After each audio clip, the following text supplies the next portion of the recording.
Cyrus Ngusi, CEO of Governance for Africa for AU ECOSOC. I want to talk about the youth. Minister Amelia last night, she said, we talk about women, we talk about policymakers, we're forgetting the most important demographic, the youth, because Africa's a young continent, the youngest continent in the world.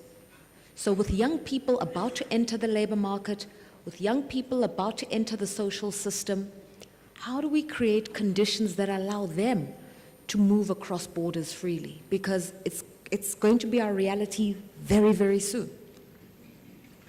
Thank you so much for that question related to the young people. I think before we need to understand from theories that free movement of persons, this is a human right that mankind should, actually must, respect laws and procedures. It's through free movement of persons that will allow and promote integration, Pan-Africanism, education, technology, research, fostering tourism that facilitates intra-African trade and investment. After that, I think for young people to participate fully, there are some measures that needs to be taken. I'm happy for that question. I was at the time I was also still young, that drafted the ES Youth Policy.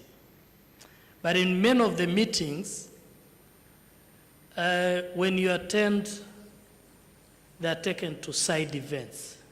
Mm. And yet, this is the majority of our people. Mm. Their policies, I'm happy that also my elder and also the Deputy Secretary General of the ESC, I'm on the panel with him. Yes, we have the policy. But you find in other sectors, young people are not included. And what they call a youth senate, put in place by the president himself. So the internal issue is who got power to attend a meeting. In Burundi, they don't have.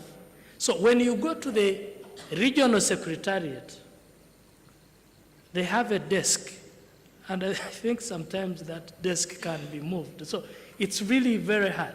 So inclusion is very important when we are talking about free movement and integration. And very briefly, Cyrus, if young people were here with us today, listening to this discussion on trade policy, movement of labor, and the youth, what would they be telling us?